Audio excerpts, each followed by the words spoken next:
take it straight to the Oval Office, the President of the United States, with his Finnish counterpart. Many things to discuss, including trade and military and purchases and lots of different very exciting events. So we'll have a long time together today. We'll then be having lunch. I think we're going to be seeing the media right afterwards and say a few words. But it's an honor, Mr. President, to have you with us. Thank you. Thank you. Thank you very much. I'm waiting for our discussions. Yes. Yes. See, he's a man of few words, and he gets it done. That's what I like about him. That's what I like about him. Anyway, okay, thank you all very much. President Trump, how are you responding to concerns that you are putting the whistleblower's life in danger? Well, the whistleblower was very inaccurate. The whistleblower started this whole thing by writing a report on the conversation I had with the president of Ukraine. And the conversation was perfect. It couldn't have been nicer. I saw Rick Scott. I saw many of the senators talking about it, many of the congressmen talking about it. Not a thing wrong, unless you heard the Schiff version where he made up my conversation. He actually made it up. It should be criminal. It should be treasonous. He made it up, every word of it, made up, and read to Congress as though I said it. And I'll tell you what, he should be forced to resign from Congress. Schiff, he's a lowlife. He should be forced to resign. He took a perfect conversation, realized he couldn't read it to Congress because it was perfect. It was a very nice conversation. I knew many people were on the phone. Not only were many people on the phone, we had stenographers on the phone taking it down word for word. He took that conversation, which was perfect. He said, I can't read this. So he made up a conversation and he reported it and said it to Congress and to the American people. And it was horrible what he said. And that was supposed to be coming from me, but it was all fabricated. He should resign from office in disgrace. And frankly, they should look at him for treason because he is making up the words of the President of the United States. Not only words, but the meaning. And it's a disgrace. It should not be allowed to happen. But your own DNI said the call transcript was consistent with the complaint. So should... No, he didn't say that. You have to take a look. No. He did not say that. And in fact, if you look at what he said, he found everything to be very normal. He's a good man, and Joe, and he found it to be very normal. I saw Schiff trying to go 15, call him Shifty Schiff. We don't call him Shifty Schiff for nothing. He's a shifty, dishonest guy who, by the way, was critical of one of the great Secretary of States. Graduated #1 in his class at West Point. Graduated one of the top in his class at Harvard Law School. The most honorable person, Mike Pompeo. And this guy was negative on Mike Pompeo.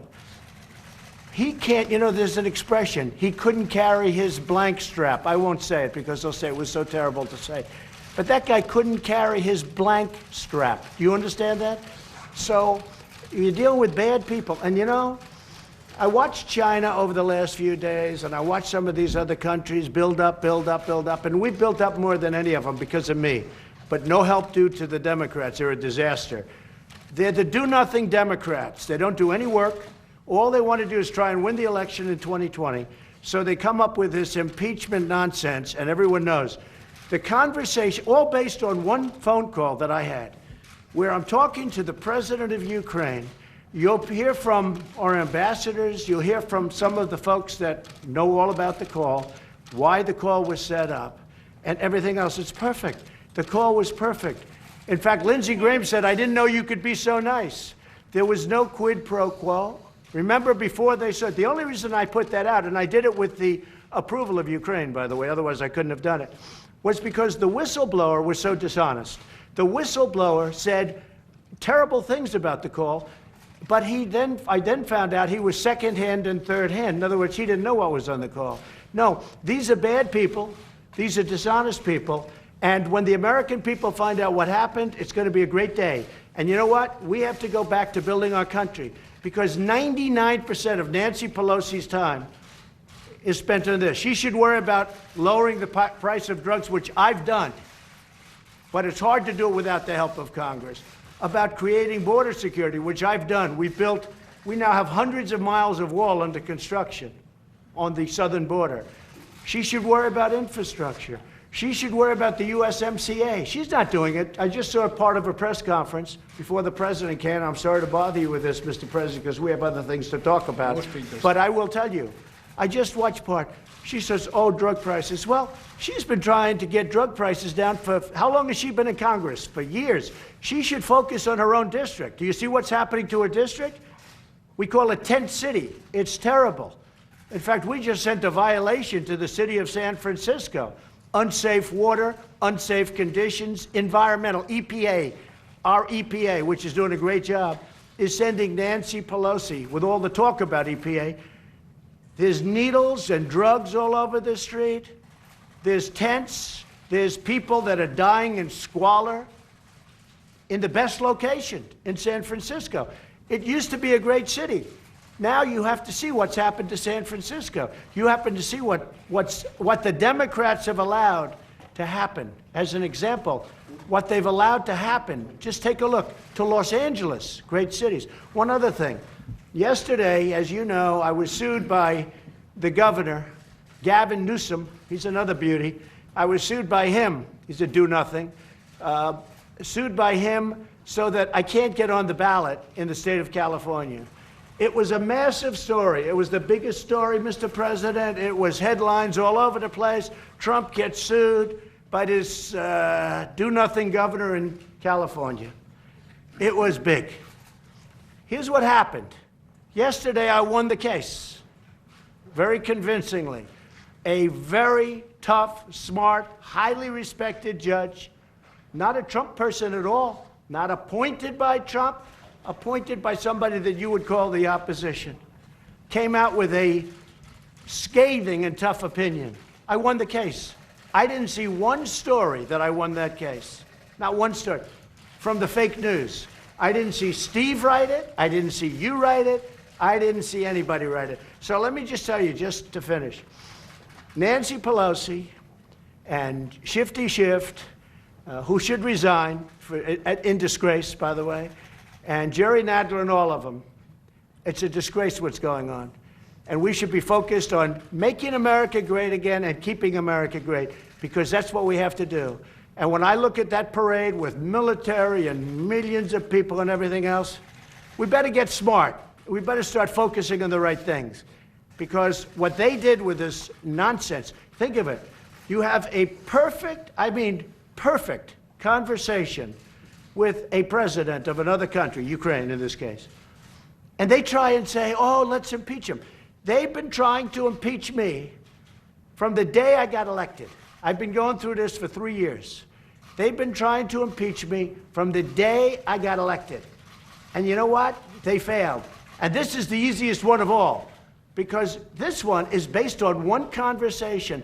What about Obama's conversation with the president of Russia, where he says, hey, tell Vlad I'll talk to him after the election's over. I'll talk to him. Nobody reports that, right? That stuff you should report. But you people should be ashamed of yourself. We have the most dishonest media that you can imagine, and you should be ashamed of yourselves. Okay, I think I've answered most of your questions. What do you think? Finnish Yes? media here. Finland is the happiest country in the world. Finland is a happy country. What can you learn? What can you learn from Finland? Well, if you got rid of Pelosi and you got rid of Shifty Shift, about that. Finland is a happy country. He's a happy leader, too. Mr. President, are you going to cooperate with the... No Republicans have raised concern. About the whistleblower, that the identity of the whistleblower should be protected. I don't care. Look, I think a whistleblower should be protected if the whistleblower's legitimate.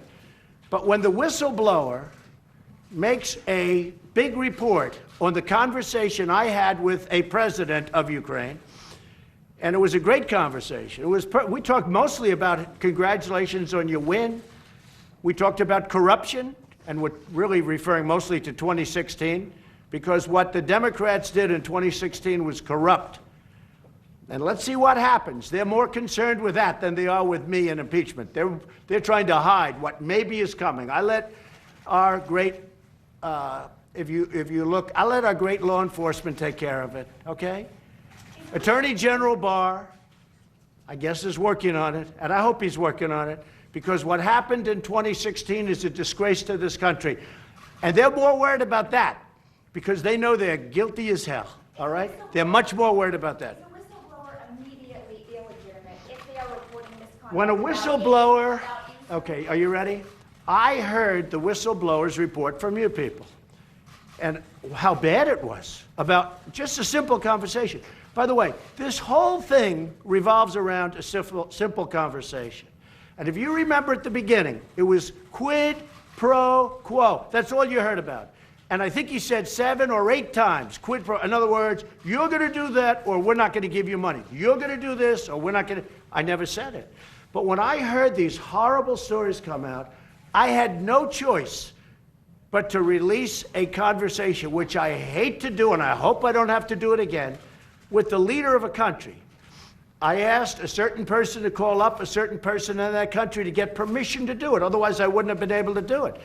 And if I didn't do it, and I appreciate Ukraine for allowing us to release the conversation, but it was so innocent, it didn't hurt them. If anything, it helped them, because it was a very innocent conversation.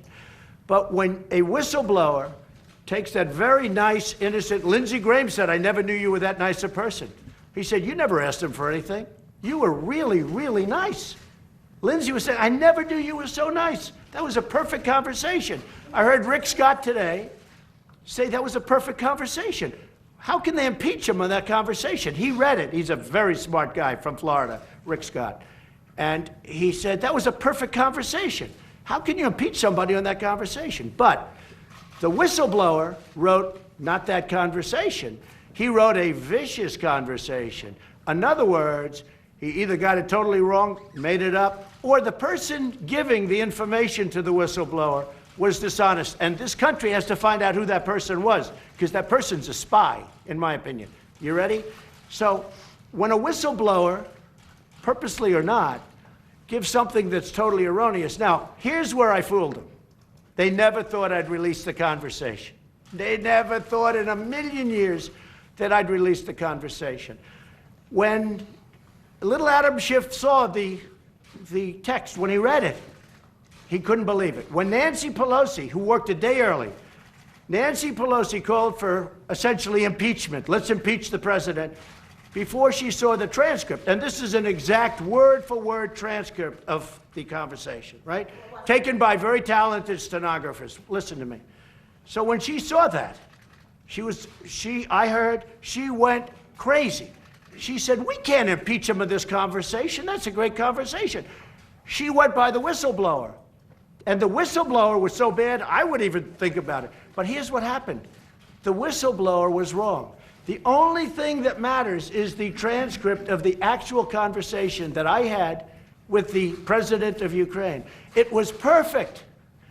We're looking at congratulations. We're looking at doing things together. And what are we looking at? We're looking at corruption. And in, I believe, 1999, there was a corruption act or a corruption bill passed between both and signed between both countries, where I have a duty to report corruption. And let me tell you something. Biden's son is corrupt, and Biden is corrupt. And I'd rather run against Biden than almost any of those candidates, and I think they're all weak. But I think Biden has never been a smart guy, and he's less smart now than he ever was. Thank you very much. Thank you. Mr. President, will you release the transcript of the Thank you. call, sir? Thank you. Let me do that again. It's a fair question. So this morning and last night, my comms people came to me. Listen to this one, President. I'm glad they're interested in Finland, but what can you do? I'm interested in Finland, much more.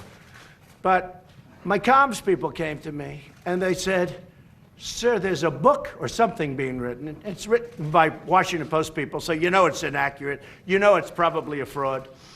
So 2 reporters of the Washington, and they said, President Trump started screaming, ranting, and raving that on the southern border, where we are right now building a tremendous wall, it's unbelievable what's going on. Army Corps of Engineers, we're doing a lot. We'll soon have over 100 miles under construction and completed. We're going to end up with over 400 to 500 miles. Okay, ready?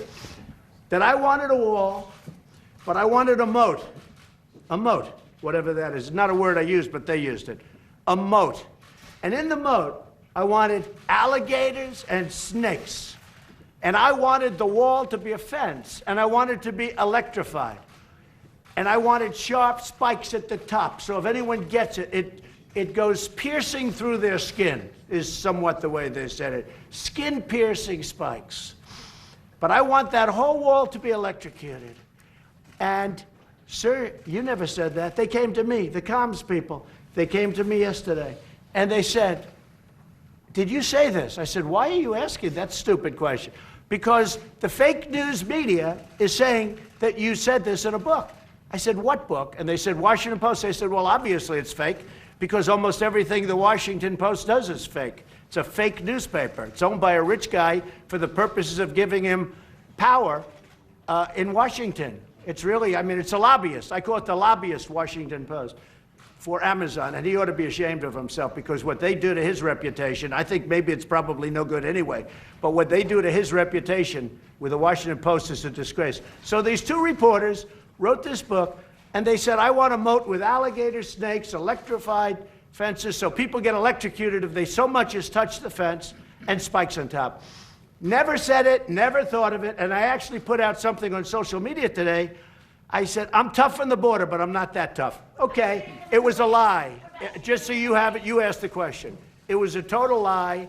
It was corrupt reporting, okay? I don't even use fake anymore. I call the fake news now corrupt news, because fake isn't tough enough. And I'm the one that came up with the term. I'm very proud of it. But I think I'm going to switch it largely to corrupt news, because the media in this country, not everybody, we have some great reporters, some great journalists, but much of it is corrupt. It's corrupt. You have corrupt media in this country, and it truly is the enemy of the people. Thank you very much. Thank you. Mr. President, will you release the April transcript, sir? Thank you. Thanks, everybody.